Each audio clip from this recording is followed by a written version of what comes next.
Minggu lalu kita sudah belajar tentang perilaku konsumen, bahwa konsumen yang rasional adalah konsumen yang selalu memilih pilihan yang paling tepat, paling menguntungkan, dan memberikan kepuasan maksimal dalam setiap barang yang dikonsumsinya. Tujuan dari melakukan kegiatan konsumsi itu adalah untuk memenuhi kebutuhan. Nah, ciri dari benda konsumsi itu ada 3. Yang pertama adalah barang tersebut merupakan barang ekonomi. Barang ekonomi sendiri artinya adalah barang yang untuk memperolehnya diperlukan yang namanya pengorbanan. Untuk mendapatkan barang, untuk memenuhi kebutuhan kita harus melakukan yang namanya pengorbanan. Kemudian ciri yang kedua adalah barang tersebut digunakan untuk memenuhi kebutuhan.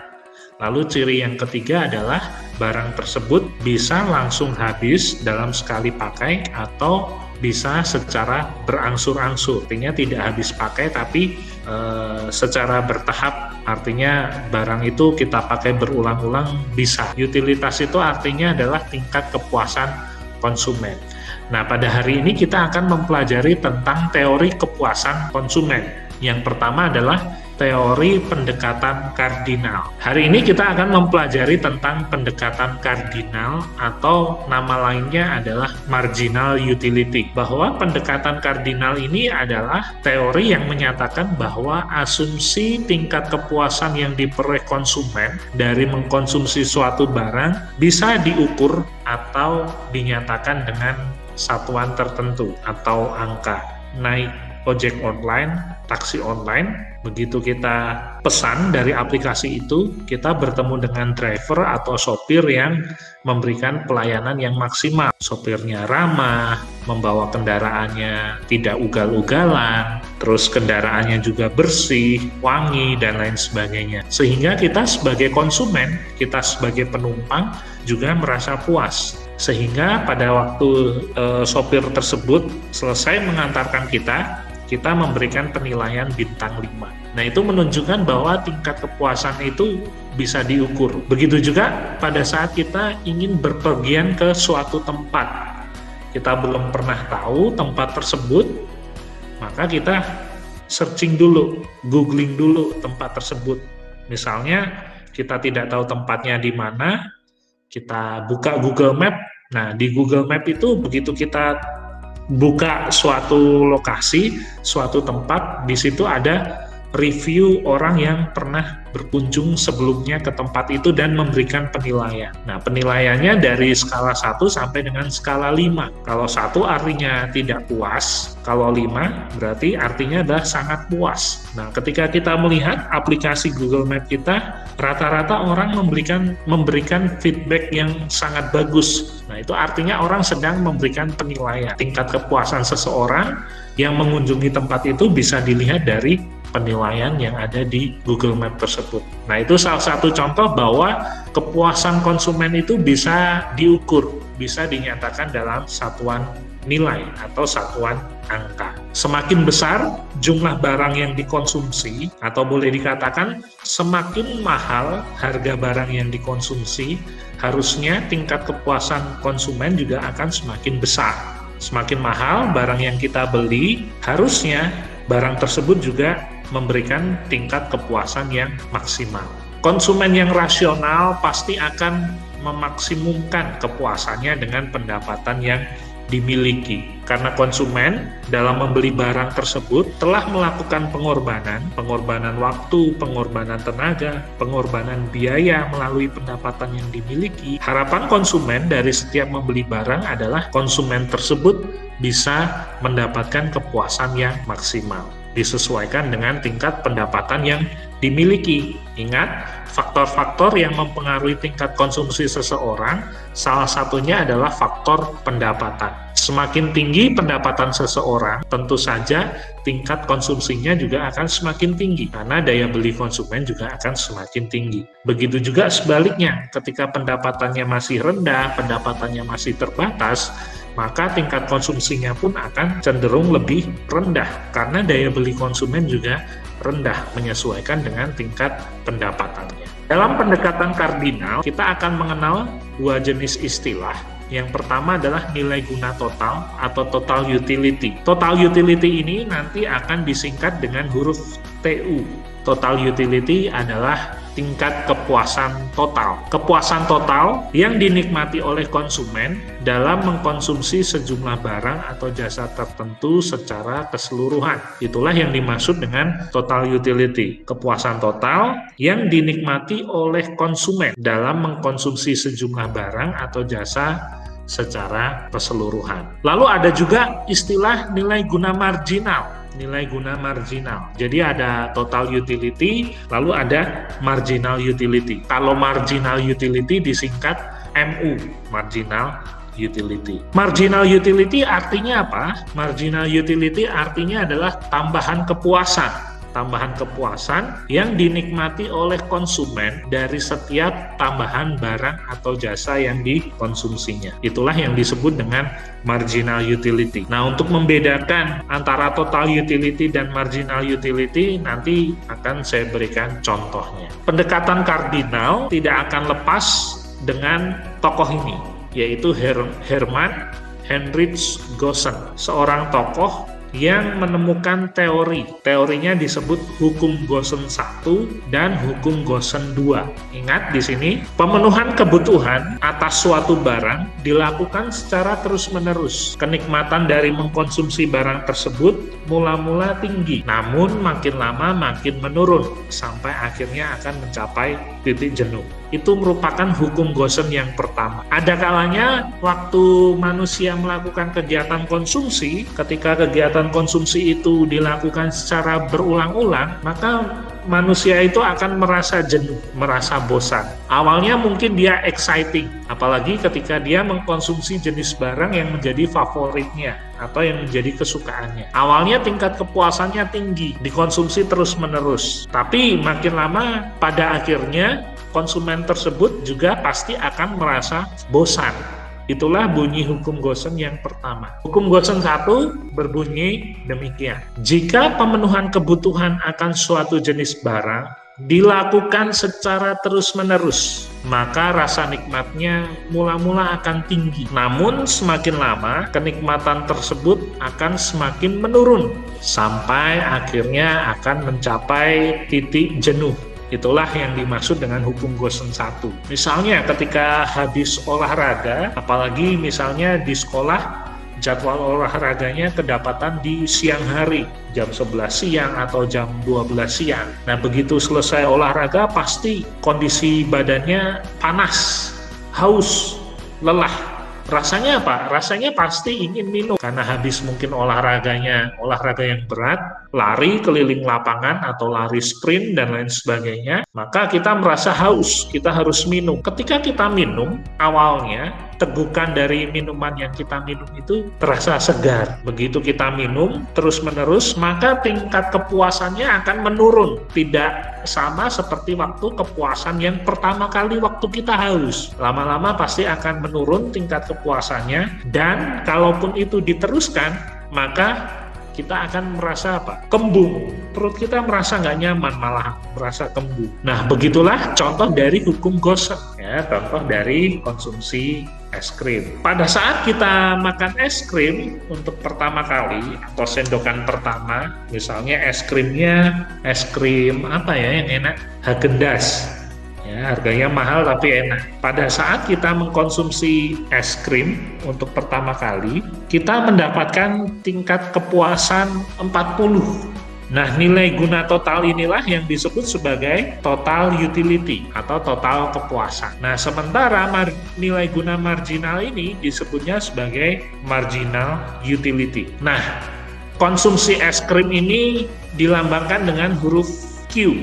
Q itu artinya adalah quantity. Quantity itu adalah kuantitas jumlah barang yang kita konsumsi. Nah, ini berarti kuantitinya adalah 1, 2, 3, 4, 5, 6. Nah, waktu kita mengkonsumsi yang kedua kalinya, sendokan kedua, kepuasannya naik. Wah, enak sekali nih.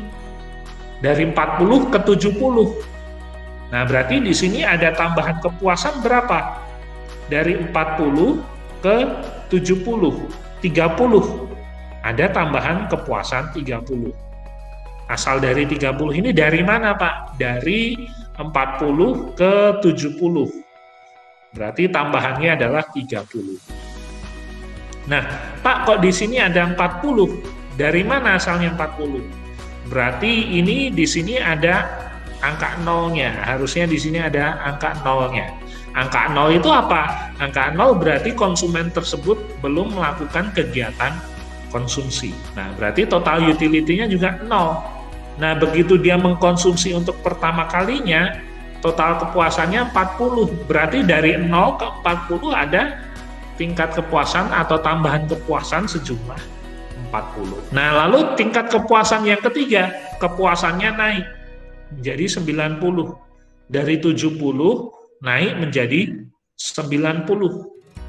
Maka ada tambahan kepuasan nih, ada tambahan nilai guna marginal atau marginal utility. Dari 70 ke 90 ada tambahan 20. Nah, begitu konsumsi keempat, masih ada tambahan kenikmatan, tapi tambahannya sudah mulai menurun, tidak pada saat sama seperti konsumsi pertama tadi, tambahannya 40, 30, 20. Nah, ini dari 90 ke 100, maka tambahan kepuasannya adalah 10. Nah, begitu konsumsi kelima, mungkin dia sudah merasa jenuh, merasa bosan, tidak ada lagi tambahan kepuasan. Dari 100 tetap nilainya 100. Nah, maka tambahan kepuasannya 0. Begitu konsumsi yang keenam, ternyata rasanya sudah mulai enak.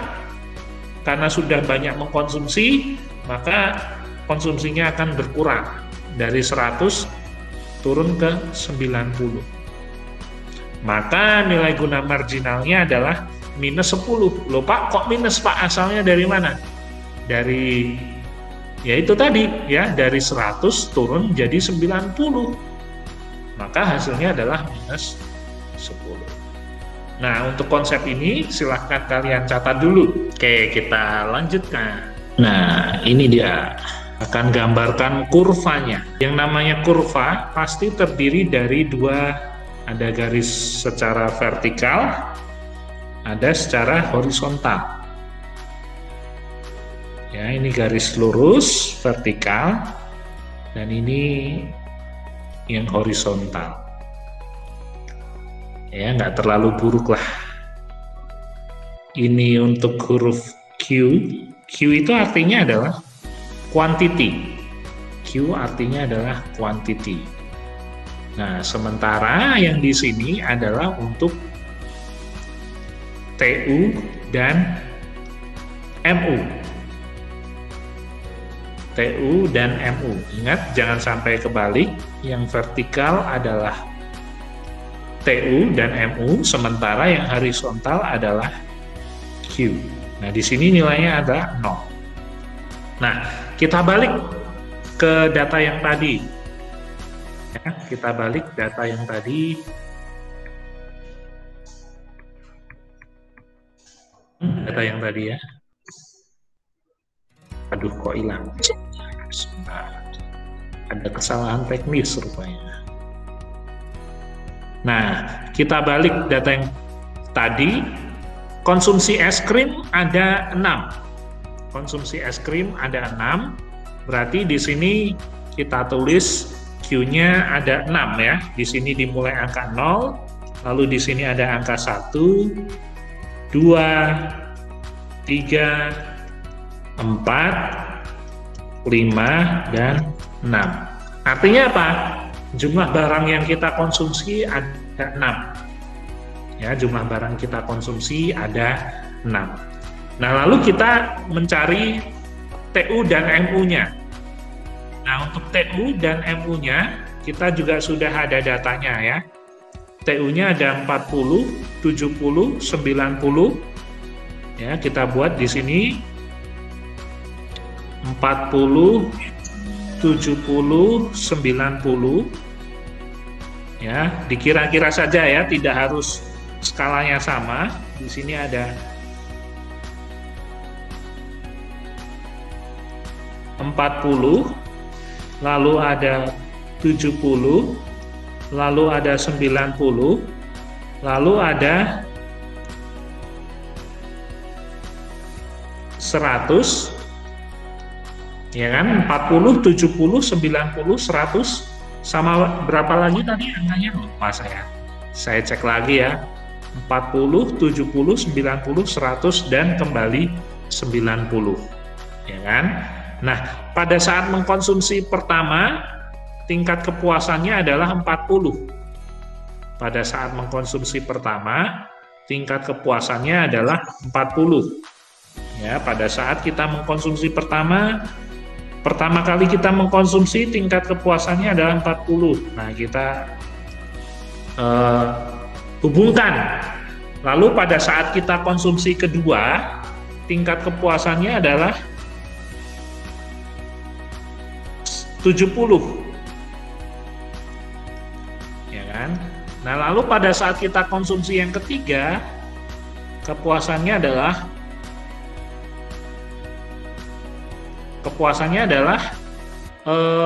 90. Waktu konsumsi ketiga, tingkat kepuasannya adalah 90. Waktu konsumsi yang keempat, tingkat kepuasannya adalah 100. Ya kan? Tingkat kepuasannya adalah 100. Waktu konsumsi yang kelima, kepuasannya nggak naik, ya, tetap di angka 100. Lalu pada saat tingkat konsumsi yang keenam, kepuasannya turun menjadi 90. Nah, dari titik-titik ini kita akan tarik garis. Nah, kurvanya, tingkat kepuasannya awal mulanya makin lama makin meningkat. Setelah itu dia akan mencapai kepuasan maksimal, tidak ada tambahan kepuasan, dan tingkat kepuasannya makin lama makin menurun.